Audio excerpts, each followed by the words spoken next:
Welcome back to the Mountain Takes. I'm Isaac. Every climber on a major mountain makes choices that will decide whether they live or die. Today we're examining climbers who made the wrong choices, who had guides trying everything to keep them alive, who had warnings screaming at them from every direction, who ignored it all anyway, and the mountains that made them understand the consequences of that refusal.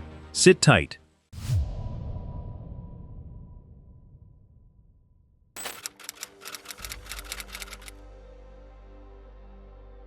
It was May 10, 2014, at Camp 2 on Mount Annapurna at 21,000 feet. Robert and Sarah Hartman, both 38, were an American married couple from Denver. They had told their expedition operator that they had summited Kilimanjaro, Denali, and Aconcagua. They had submitted climbing resumes with photos and certificates. Their guide was Pemba Sherpa, 36, with 16 years of high-altitude experience and 9 Annapurna summits. Pemba had guided hundreds of climbers, but he had never encountered a couple who had fabricated their entire climbing history. Robert worked in insurance. Sarah worked in marketing. Neither had ever climbed a mountain higher than 14,000 feet. Their Kilimanjaro summit, they had paid guides to carry them most of the way and had summited for approximately 8 minutes before descending. Their Denali summit, they had hired a private guide and had turned around at 17,000 feet but had submitted false summit photos to the expedition company. Their Aconcagua summit, they had faked the entire climb, paying someone else to summit and submitting their photos. They had been frauds their entire climbing careers, but Annapurna didn't know that. Annapurna would learn soon enough. They arrived at base camp on April 20s with confidence that bordered on delusional. They told other climbers they were seasoned mountaineers. They told Pemba they had summited higher peaks without issue. Pemba had no reason to doubt them. By Camp 1, Pemba noticed that Robert was moving poorly. His breathing was labored. His movements were uncoordinated. But Robert explained this away by saying he had been sick recently and was just catching up. Sarah was moving better, but her oxygen saturation at rest was 68%, concerning. Pemba recommended slowing the pace. Robert said they were experienced and would be fine. Do you understand what was about to happen? 2 liars, 1 mountain, 1 guide about to pay the price for trusting their lies. By Camp 2 on May 10th, both Robert and Sarah were showing severe signs of altitude sickness. Their oxygen saturations were 62 and 64% respectively. Robert had a severe headache and was vomiting. Sarah was experiencing confusion and disorientation. Pemba recognized the signs. They were both developing high-altitude cerebral edema. He told them they needed to descend immediately. Robert said they just needed rest. Sarah said the symptoms would pass. Pemba said, haste doesn't pass without descent. He said they were both showing critical signs and needed to go down now. Robert told Pemba he was being overly cautious. Sarah said they had paid good money and weren't turning back. Pemba made a decision. He told them they were descending whether they agreed or not. At 2 p.m. on May 10th, Pemba began physically supporting both Robert and Sarah as they descended from Camp 2. Robert was barely conscious. Sarah was hallucinating. They moved slowly. By 6 p.m., they were only halfway to Camp 1. The sun was setting, temperature was dropping. Pemba realized they wouldn't make Camp 1 before dark. He found a protected rock outcrop and established an emergency shelter. They huddled together as temperatures dropped to minus 30 degrees Celsius. During the night, Robert's condition deteriorated. His breathing became irregular. His body temperature was dropping. By 3 a.m. on May 11th, Robert stopped responding to stimuli. Sarah was still conscious but confused. She kept asking where they were. She kept asking why Robert wasn't moving. At 6:15 a.m. on May 11th, Robert's breathing stopped. He was dead from a combination of haze, pulmonary edema, and hypothermia. But this is where the story gets darker. Sarah, grief-stricken and disoriented, refused to descend. She said she wanted to stay with Robert. She said she wouldn't leave him alone. Pemba tried to convince her to move. Sarah refused. She said she would rather die on the mountain with her husband than live without him. Pemba had no choice. He physically had to drag Sarah away from Robert's body. Sarah screamed and fought him. At approximately 7 a.m. on May 11th, Pemba got Sarah moving downward. They descended slowly through the morning. By noon, they were at approximately 20,000 feet. Sarah's condition was worsening. Her confusion was increasing. Her body was breaking down from the combination of severe haze and psychological trauma. At 1:30 p.m. on May 11th, Sarah collapsed and would not move anymore. Pemba tried to help her up. She was too heavy. He tried calling for rescue on his radio. The signal was weak. He waited for approximately 30 minutes, hoping another expedition team would pass. Nobody came. At 2:15 p.m. on May 11th, Sarah's breathing stopped. She was dead from haze and pulmonary edema. Her body remained on the mountain at approximately 19,800 feet. Pemba descended alone through the afternoon. He reached Camp 1 at 5 p.m. on May 11th. He was traumatized. He had lost both his clients in a matter of 12 hours. The investigation that followed revealed everything: the fabricated resumes, the fake summits, the lies Robert and Sarah had told to book an expedition on Annapurna. They had died because they had lied about who they were, but Pemba survived with the guilt of having trusted them. But here's what makes this story even more disturbing. While Robert and Sarah were dying on Annapurna because of their fraudulent experience claims, another fraudster was preparing to attempt an even more dangerous mountain. A woman who had claimed credentials she didn't possess. A woman who had submitted false summits and fake photographs. A woman who was about to teach the same lesson that Annapurna had just taught Robert and Sarah. Mountains don't care about your lies. Denali was waiting.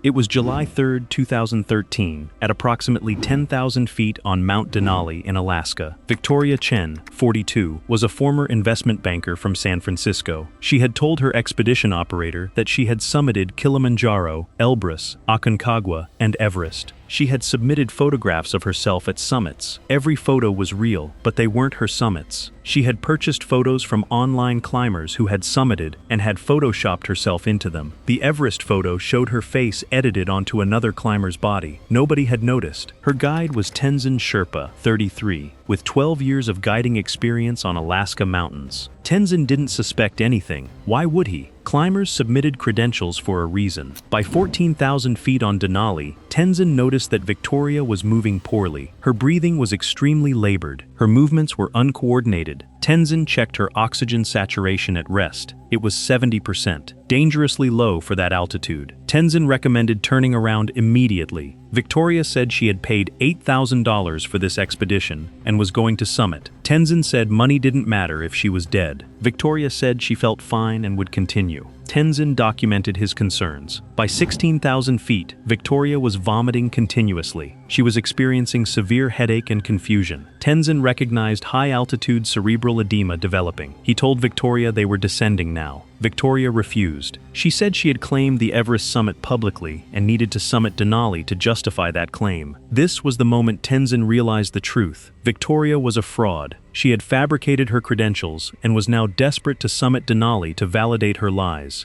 Do you see the pattern? A fraudster, a guide, a mountain that only cares about truth. At 2 p.m. on July 3rd, Tenzin physically started supporting Victoria's descent. She was barely conscious. By 5 p.m., they were at approximately 15,000 feet. Victoria had stopped responding to commands. Her body was in complete system failure. At 5:45 p.m., on a section of steep terrain covered in ice, Victoria's foot slipped. She fell approximately 30 meters down a steep slope. The impact injuries were catastrophic. She was unconscious immediately. She was dead within minutes from head trauma and internal injuries. Tenzin descended alone and reached base camp by 8 p.m. on July 3rd. The investigation revealed Victoria's fabricated credentials. She had died because she was trying to cover up her lies. She had died trying to summit Denali so nobody would question her fake Everest summit. She had died because she couldn't accept the consequence of her fraud, that she actually wasn't an experienced climber. I'm Isaac from the Mountain Takes. Robert and Sarah Hartman died on Annapurna because they lied about their experience. Victoria Chen died on Denali for the exact same reason. 2 different mountains, 2 different guides, 2 different years. Same lesson. Mountains don't care about your credentials. Mountains only care about what your body can do. The guides survived. The fraudsters died. And somewhere on Annapurna, Robert's body still remains where Pemba had to leave him. A permanent reminder of what happens when you bring lies to mountains.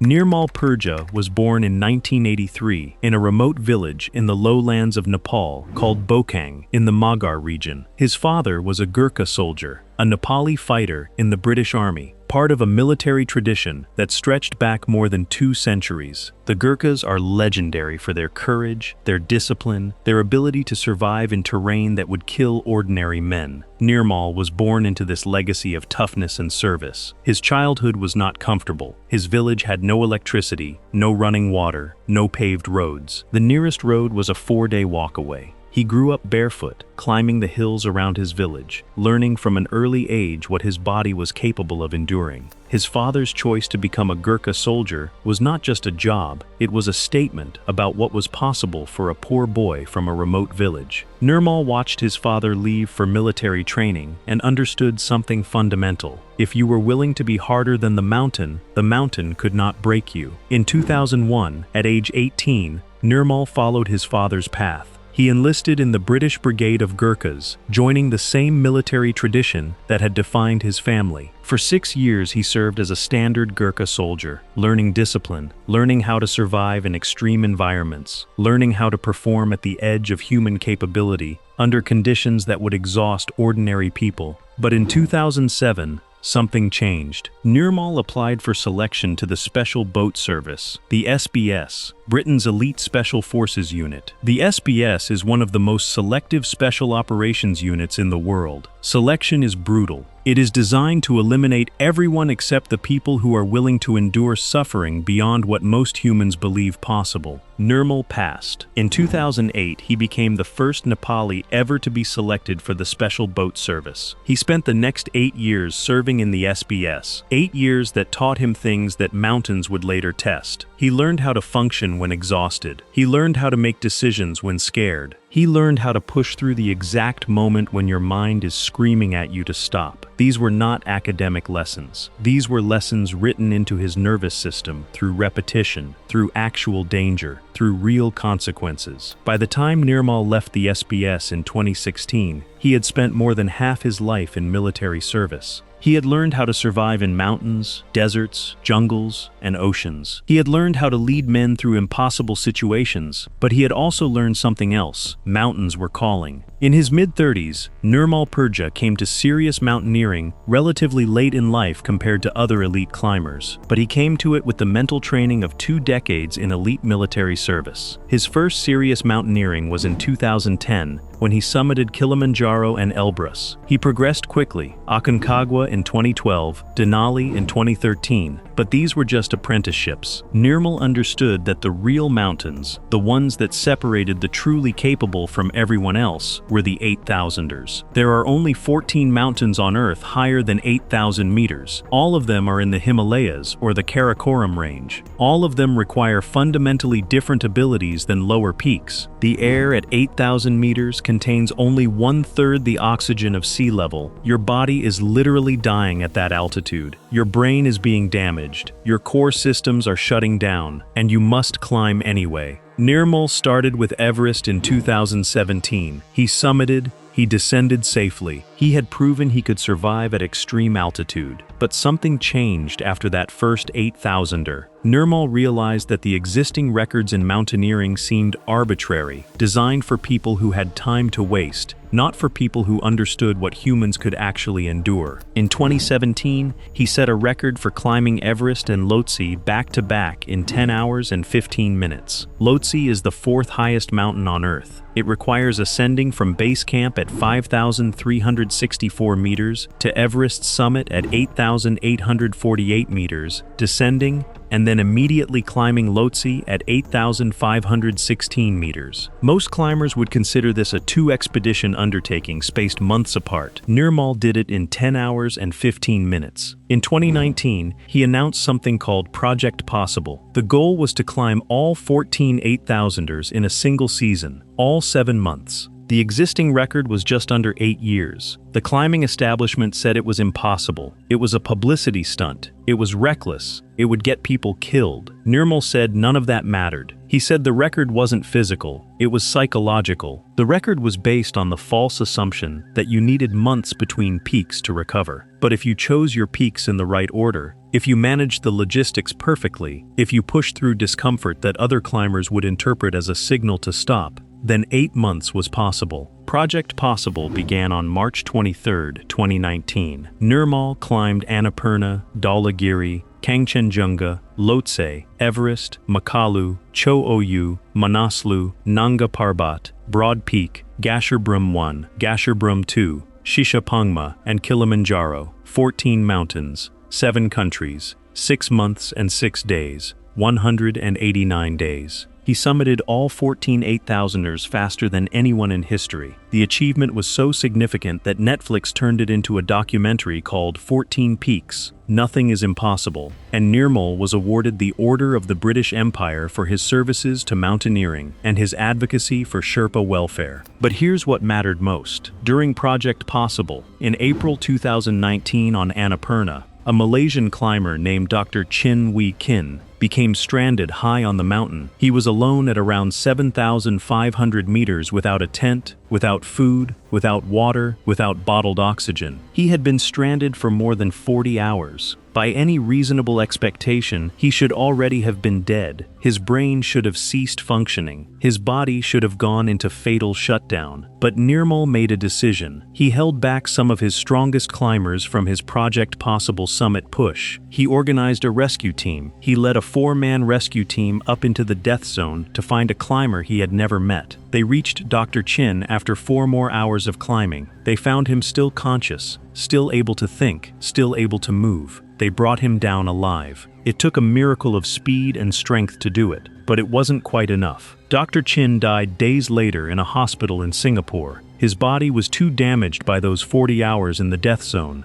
Nirmal said afterward that the delay in launching the rescue had cost precious time that might have saved Chin's life. After Project Possible, Nirmal continued climbing. In 2021, he was part of the historic first winter ascent of K2, the second highest mountain on Earth, and considered by many to be the world's most difficult and dangerous mountain. In 2024, he completed all 14 8,000ers a second time, this time without supplemental oxygen, an achievement no one else had ever accomplished. By the summer of 2026, he had summited 8,000ers more than 50 times. 50 ascents to altitudes where humans should not be able to function. 50 times returning from the death zone. 50 times surviving what should have killed him. He had built companies. He had founded a charity dedicated to the welfare of Nepal's high-altitude porters and the Sherpa people who do the essential work that makes mountaineering possible. He had spent his entire fortune and his entire fame pushing for recognition of guides and Sherpas, the invisible people who make expeditions possible and who have been exploited and ignored by the climbing industry for a century. He had become the most famous mountaineer on the planet.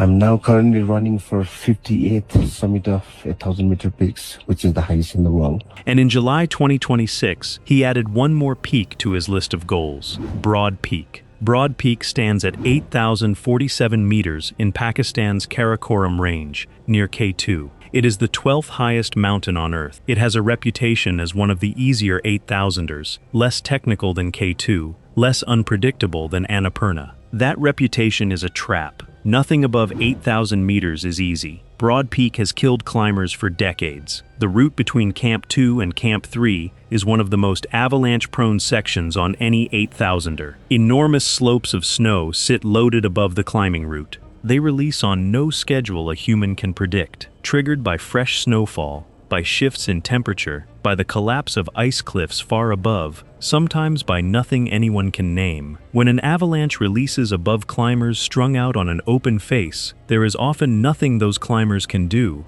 No amount of skill outruns a wall of snow. No amount of strength anchors you to a mountain when the surface beneath your feet becomes a slide. Mountaineers call this objective hazard, danger that belongs to the mountain itself, not to any error the climber makes.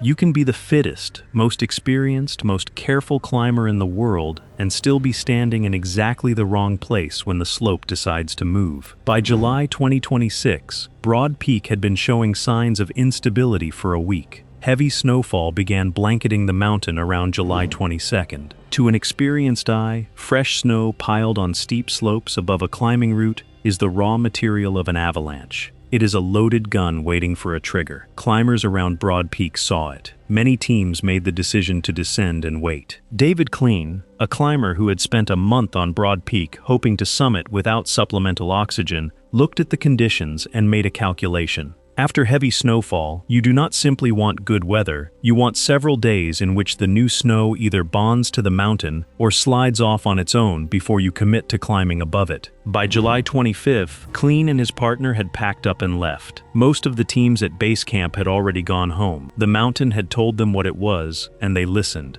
A few teams stayed. Among them was Nirmal Purja. Broad Peak was a late addition to Nirmal's 2026 season. He had decided to add it almost at the last minute because summiting Broad Peak would leave him one summit away from a goal no one had ever achieved, becoming the first person ever to climb all 14 8,000ers 3 times. On July 27th, 3 days before he set out, Nirmal posted what would become his final public message. It was a long, defiant statement about the climb ahead. Namaste. Right now, I'm at Camp 2 of Broad Peak, which is 1,000-meter mountains. He answered his critics. He laid out his mission, and he wrote a line that reads very differently now. I take 0 mountains for granted, not one. The moment my foot leaves base camp, it's 100%, always has been, always will be. But this message got downloaded as well, so I will be in touch after the summit. Near the end of that message, almost like a prayer, he addressed the mountain directly. Broad Peak, I ask for nothing but safe passage up and back down. On the morning of July 30th, 2026, 4 teams were moving between Camp 2 and Camp 3 at approximately 6,600 meters, a section every climber on Broad Peak must cross, going up and coming back down. Nirmal Purja's team included Pur Bahadur Gurung, known as Yukta, a certified international mountain guide from Nepal and one of Nirmal's most trusted partners. It also included 3 Sherpa guides, Kili Pemba Sherpa, also known as Kelu, who had summited Everest 15 times and been part of the historic first winter ascent of K2, Nima Sherpa, and Nawang Thindu Sherpa. But Nirmal's team was not the only one on that section of mountain. Sohail Saki, one of Pakistan's most respected climbers, was guiding an American client named Mallory Geis. Geis was a 39-year-old travel photographer and Pilates studio owner from San Antonio, Texas. Broad Peak was her first 8,000er. Months before arriving at base camp, she had written about northern Pakistan. I've never felt more at peace in another place. Broad Peak was her first great mountain. It would also be her last. Another guide, Gyalu Sherpa, was also on the mountain. Nadira Al-Harthi, the first Omani woman to summit Everest, was climbing with her own team. Wang Zhang of China was part of the group. Together, these 10 climbers from 5 countries were moving through what would become the deadliest hour of their lives. At approximately 9:20 a.m. on July 30th, the slope released. A massive avalanche was triggered on the route between Camp 2 and Camp 3. The exact cause is still not definitively documented. Whether it was natural failure of the snowpack, whether it was triggered by climber activity, whether it was caused by falling ice or xeric collapse. But what is certain is that the avalanche swept down the west face and caught all 10 climbers in the open. The force was catastrophic. They were carried down the mountain with a violence that left nothing to hold on to. Their satellite trackers recorded what no human witness could. In moments, their positions dropped hundreds of meters down the face. Some were carried almost to the foot of the mountain, nearly a vertical mile below where they had been standing. Then there was silence.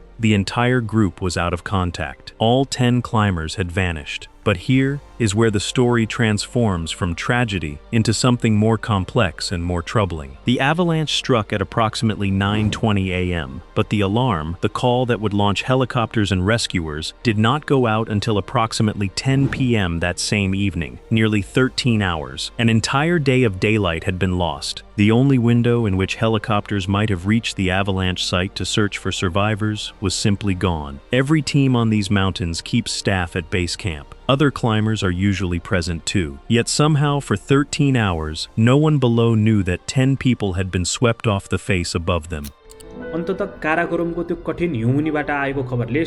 The Alpine Club of Pakistan confirmed this afterward. We only found out at 10 p.m. We are all shocked. By the time the sun rose again on July 31st, the situation had transformed from a potential rescue into a recovery operation. Rescue in the Pakistani Karakoram runs largely through the military. Helicopter flights require clearances that take time. It is a slower system than the private helicopter response available to climbers in Nepal. Combined with poor weather that grounded aircraft anyway, Help could not move quickly, even once the alarm was finally raised. Ground teams began working up from lower camps. Climbers at nearby expeditions on K2, on the same day that the avalanche struck Broad Peak, made decisions to abandon their own summit attempts and turn back to help search for people many of them had never met. It was one of the few points of grace in this story. The mountaineering world, rivalries and summit dreams and all, stopped, turned around, and went to help. But the mountain and the delay had already decided the outcome. By the time the weather cleared enough to search with force, this was a recovery, not a rescue. Over the days that followed, teams working on foot and by helicopter, aided by drones scanning the debris, began locating the dead. The first 3 bodies positively identified were Nadira Al-Harthi of Oman, Pur Bahadur Gurung,